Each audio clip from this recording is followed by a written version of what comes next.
Here we go.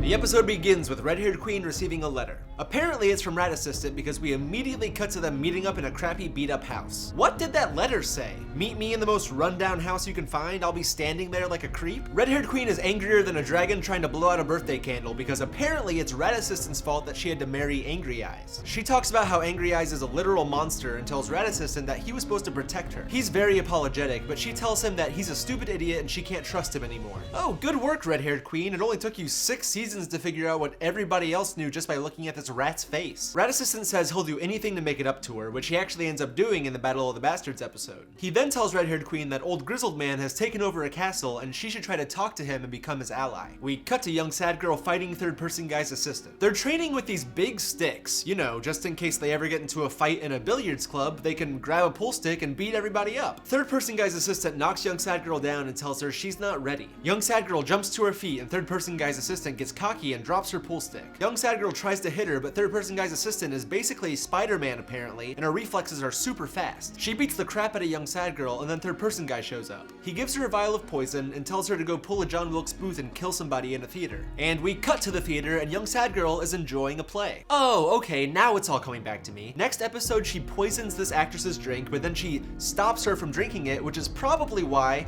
third-person guy's assistant gets so mad and stabs young sad girl in episode 7. The actor playing Papa Stark is playing the character like a total idiot. Young sad girl is super bummed out because they got her dad's story completely wrong and they make the whole thing into a joke. Also, there's no seats at this theater? What, you're just gonna make people stand for 3 hours and watch a play? This isn't a music festival, it's a theater. And then we cut, oh, okay. We cut to a man's penis, just full frame, penis right in your face. Everyone backstage is getting naked and just hanging out, and young sad girl is scoping out her target back there like a pervert. Then she tells third-person guy about how she's gonna kill the actress while he gives this dead guy a bath. We cut to Weird Raven Kid having a vision. In it, he and Tree Guy are watching a bunch of alien ladies stab a man in the heart with what looks like dragon glass. And then his eyes turn deep blue like one of those zombie White Walkers. Did those freaky little aliens create the zombies? Weird Raven Kid wakes up and an alien lady is standing there watching him. What a terrifying way to wake up. The alien says that they created the zombies to protect themselves from men. Oh, that's a good idea. We cut to this magnificent, majestic man giving a speech. Who is this guy? He looks completely filthy, but for some reason I still think he's beautiful. Green-Eyed Guy's sister steps forward and says that she wants to be queen of the Iron Islands. She gives a great speech, but then gets interrupted because these dudes don't want a queen, they want a king. Green-Eyed Guy is the heir to the throne. Green-Eyed Guy walks out and tells everyone that his sister should be queen. Confident Man walks out and is like, oh no, I'm here and I want to be king. Then he makes fun of Green-Eyed Guy for not having a penis, which is still an episode that I eagerly await. And then he says that Green-Eyed Guy's sister shouldn't be queen. And Green-Eyed Guy's sister is like, oh really? Well, you killed my dad. Then he makes fun of Green-Eyed Guy for not having a penis again before announcing his plan to make a huge fleet of ships and sail over to Legolas Queen and marry her so he can team up with her big army. Everybody loves this idea and starts cheering, making Confident Man the new king. This beautiful, dirty man dunks his head into the water and says the vows for him to become the new king. But while that's happening, Green-Eyed Guy and his sister get in boats with a few of their loyal men and paddle out to a huge ship. Also, I guess to become king of the Iron Islands, you have to literally drown because the beautiful dirty man holds Confident Man underwater so long that he's basically dead. They carry his limp body out of the water and lay him down and watch him. Nobody's gonna give this guy mouth to mouth, but then out of nowhere, he wakes up and pukes. And that's his inauguration. What a horrible way to be inaugurated as king. You just drown the guy until he pukes? How many times have they done this before where the person just dies?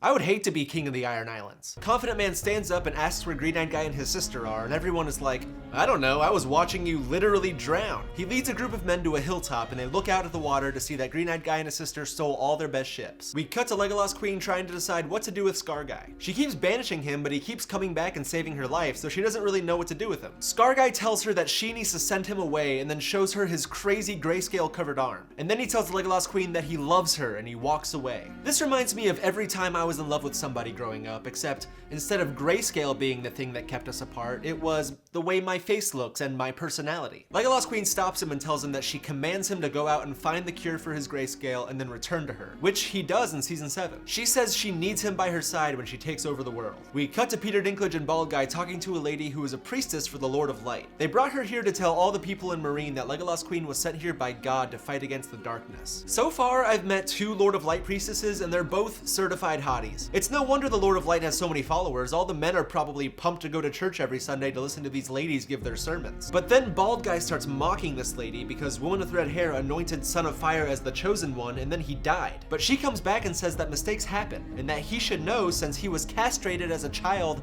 by a sorcerer. Apparently a sorcerer cut off Bald Guy's bits and threw them into a fire. And this sexy priestess says that Bald Guy heard a voice coming from the fire when it happened and he looks shocked. What on earth who is this lady? What kind of freaky voodoo magic is this lady using to know Bald Guy's story?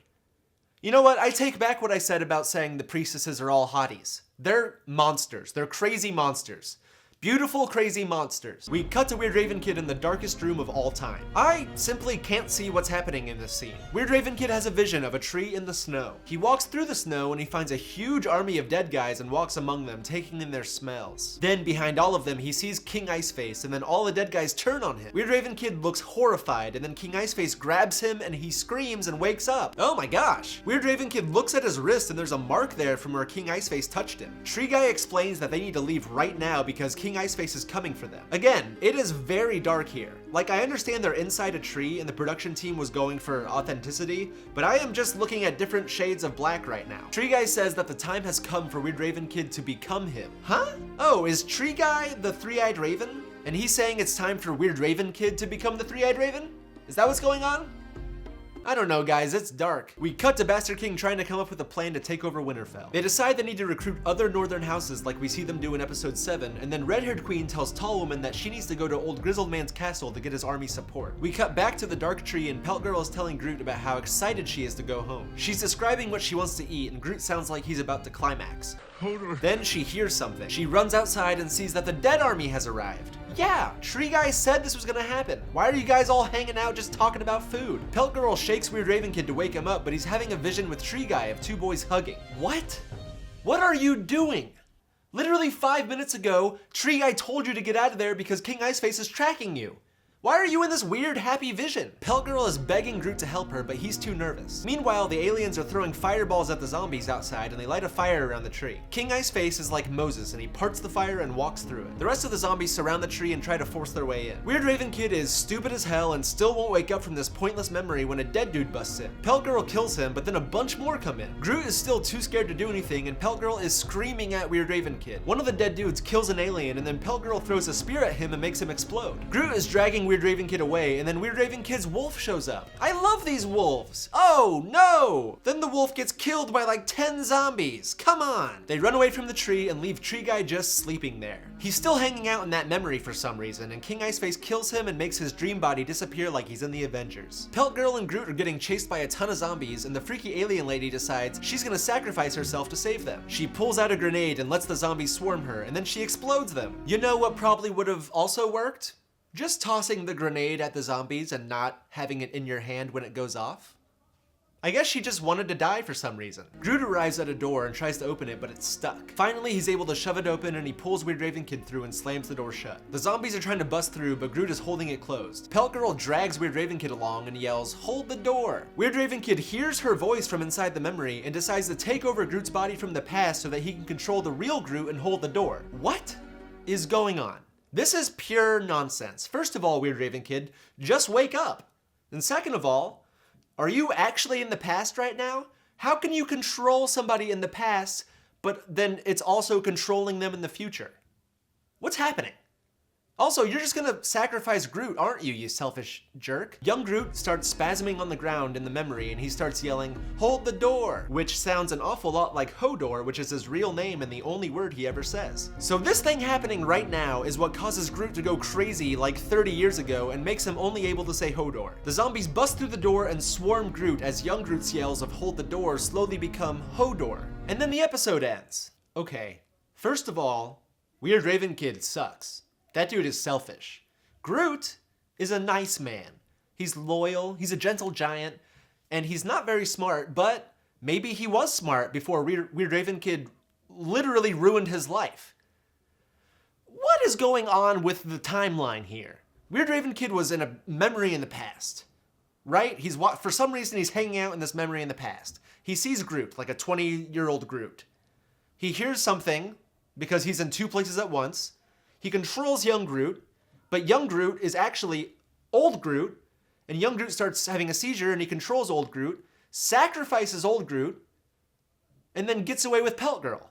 You're selfish, Weird Raven Kid. You're selfish. You suck. Groot had his whole life ahead of him. He seemed like a normal dude, and then you're gonna just sacrifice him for yourself? Also, who's to say that Groot wouldn't have sacrificed himself for you? Why did you feel the need to take over him to hold the door? Groot's a nice guy. Maybe he would have held the door for you so that you can get away because he's a sweetie. And you're a big, fat meanie. I hate him. I hate Weird Raven Kid. He's a selfish dude. That was not a very Stark-like thing to do. Starks are supposed to be selfless and, loyal to their friends or whatever. I don't know anything. But that was like, oh. Also, if Weird Raven Kid is able to go into memories and then control people from the memories, why doesn't he go to like a memory of Short-Haired Queen as a kid, control her, and make her like kill herself and all the bad people in King's Landing? Use your powers for good, bro. Also, go into King Iceface's memories. See what he was like as a little baby King Iceface, and then control him and make him die. War's over. Done. I solved it. Weird Raven Kid needs to stop being so selfish and go into everybody's memories and kill everybody. It's that easy. It's just that simple, Weird Raven Kid. Just do that. Well, other than my newfound hatred for Weird Raven Kid, this episode was pretty good. I'll give it a 7 out of 10. Rest in peace, Groot. Let's reach into these boxes and see which episode I'm gonna watch next. Season 6, Episode 2. Season 2, Episode 7. Season 7, there's only one episode left of Season 7 I haven't seen, so Episode 2. Season 5, Episode 1. Season 3, Episode 7. So those are the options for which episode I'm gonna watch next. There should be a poll right here, a little box. Go ahead and click on that and vote for which episode you'd like me to watch. Here's a graphic to show you which episodes I've already seen to help you make your decision. Okay, April is right around the corner, which means Game of Thrones Season 8 is coming up in less than 2 months, which is super exciting because now I'm a Game of Thrones fan. But I also want to talk to you guys about what the plan is for this channel when Game of Thrones Season 8 comes out. During those 6 weeks that Season 8 is coming out, I'm going to be extremely busy with work, I'm going to a couple of weddings, and I might be moving. So with all that in mind, I don't know how realistic it is for me to be putting out a video every single week during Season 8. I want to do it, and my heart is telling me I should try, but my brain and my body is telling me that it's not going to go well, and I should try to figure out an alternative plan. So that's why I'm coming to you guys. If you have any ideas at all, there are no stupid ideas here. Just shoot me any ideas in the comments. Let me know what type of things I could be doing during Season 8 to be putting out content. I'm honestly open to anything, and I haven't made my decision yet on what I'm gonna do. I wanna do something, obviously, because so many of you guys are huge Game of Thrones fans, and I spent the better part of the last year and a half making Game of Thrones videos. So I wanna do something, I just don't know what it is yet, and I'd love to hear from you guys what you think. All that being said, this week, I only had one new Patreon supporter. So I'm gonna give him the best and the funniest shout out I've ever done. Drumroll, please. Steven Sarkosh. Your initials are SS. What are you, a freaking boat? Like a steamship? I think I nailed it. If you want to support me on Patreon, I'm putting a link in the description, and I'm going to put a button at the end of the video. Now is the time for you to support me because there's no names left in the queue. If you support me, I will likely in the very next video give you a shout out. So, hey, that's all I'm saying. Do what you want with that information. I'd love to have you on my Patreon page helping a brother out. Am I allowed to say that? Probably not, right? Okay, bye.